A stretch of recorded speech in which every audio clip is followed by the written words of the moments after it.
Wasiat Syekh Mustafa Hussein Nasution di Iftitah Konferensi Murid dan Lulusan Pesantren Mustafawiyah di Purba Baru Februari tahun 1952 Masehi. Ini berasal dari catatan Syekh Muhtar Sidik yang menjadi ketua konferensi saat itu, dan juga guru di Pondok Pesantren Mustafawiyah dan menantu Syekh Mustafa Hussein Nasution RH.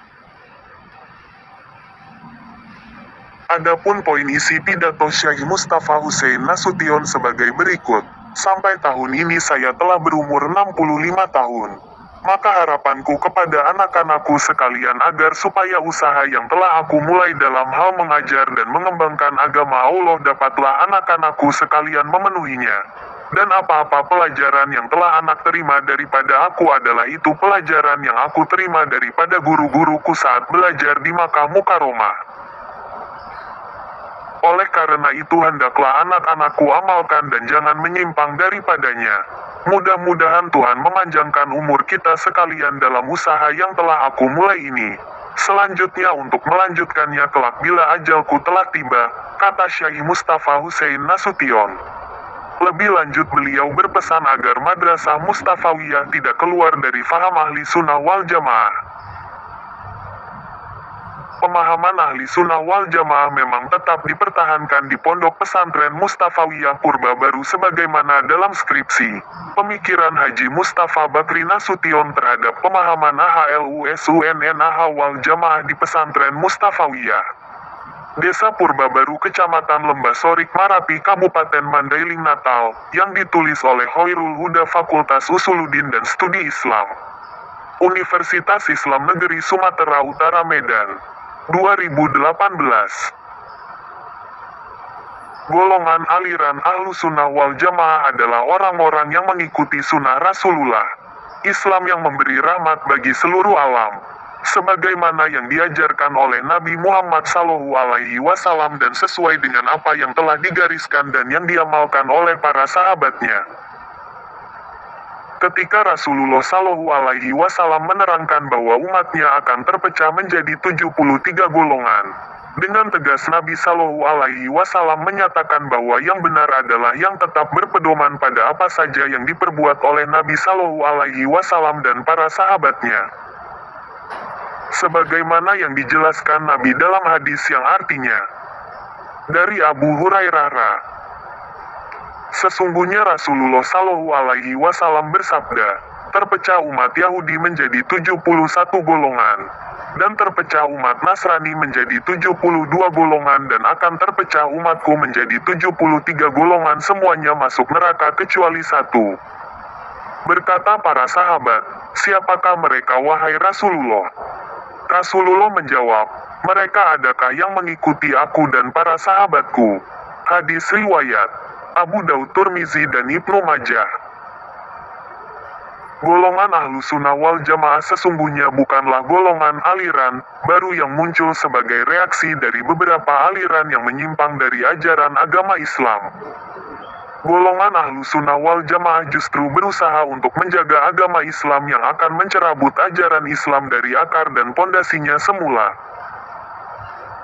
Di masa Rasulullah SAW kaum muslimin bersatu. Tidak ada golongan ini dan itu. Tidak ada aliran ini itu. Semua di bawah pimpinan Rasulullah SAW. Apabila ada masalah atau beda pendapat di antara sahabat, mereka langsung datang kepada Rasulullah. Itulah yang membuat para sahabat saat itu tidak sampai terpecah belah, baik dalam masalah akidah maupun masalah duniawi. Kemudian setelah Nabi wafat, benih-benih perpecahan itu mulai terlihat dan puncaknya pada masa Khalifah Ali bin Abi Thalib. Namun perpecahan tersebut hanya bersifat politik sedangkan akidah mereka tetap satu yaitu akidah Islamiyah.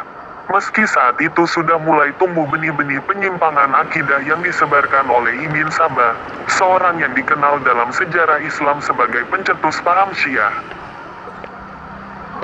Setelah para sahabat wafat, mulailah tumbuh benih-benih perpecahan dalam akidah menyebar luas atau membesar, sehingga timbullah paham-paham, ajaran-ajaran yang menyimpang dari ajaran Nabi SAW.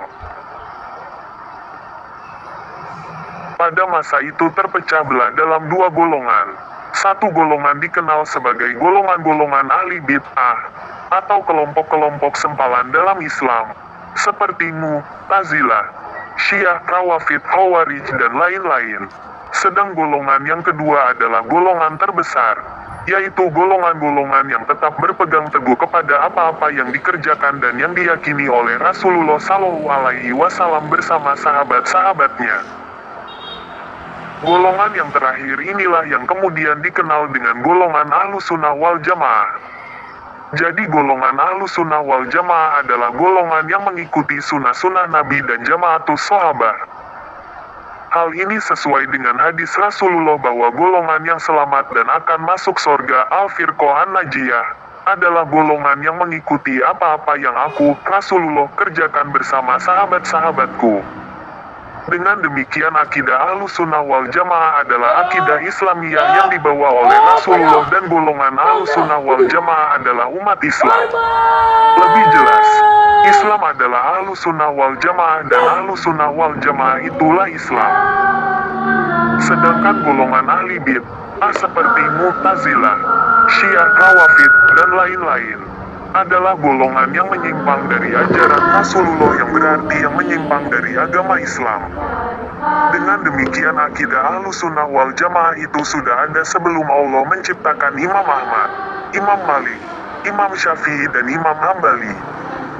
Begitu juga sebelum timbulnya ahli bid'ah atau sebelum timbulnya kelompok-kelompok sempalan. Ajaran Ahlussunnah banyak berkembang di daerah-daerah berbarengan dengan berkembangnya Islam di Indonesia yang dibawa oleh para wali. Di Pulau Jawa, peranan Wali Songo sangat berpengaruh dalam memantapkan eksistensi Ahlussunnah wal Jamaah. Namun Ahlussunnah wal Jamaah yang dikembangkan Wali Songo masih dalam bentuk ajaran-ajaran yang sifatnya tidak dilembagakan dalam suatu wadah. Di pesantren Mustafawiyah, Ahlussunnah wal Jamaah dan fikih mazhab Syafi'i diajarkan kepada santri-santriwati melalui kitab Kifayatul Awam, Husnul Hamidiyah dan Hasyiyah, Dusuki ala Umi al-Barahin, dan lain-lain. Kitab-kitab ini juga yang dipelajari oleh pendiri pesantren ketika belajar di Madrasah Salatiyah dan Masjidil Haram di Makkah. Menyebarkan dan mengajarkan ajaran Ahlussunnah wal Jamaah adalah menjadi salah satu misi pesantren. Haji Mustafa Bahri Nasution merupakan mudir pimpinan pondok pesantren Mustafawiyah yang memberikan fasilitas agar Ahlussunnah wal Jamaah diajarkan sampai sekarang, dan ilmu-ilmu pemahaman Ahlussunnah wal Jamaah, ilmu fikih dengan mazhab Imam Syafi'i, sebagaimana umumnya pesantren di Indonesia. Kitab-kitab fikih yang dipelajari meliputi Matan Goya wa Takrib, Hasyiyah Bajuri, Hasyiyah Syarqawi ala Tahrir, dan lain-lain. Alumni pesantren Mustafawiyah Muhammad Husni Ginting, dalam salah satu tulisannya, mengatakan tidak heran jika Sirajuddin Abbas memasukkan nama Syekh Mustafa Hussein di dalam bukunya Keagungan Mazhab Syafi'i sebagai penyebar mazhab Syafi'iyah di Indonesia.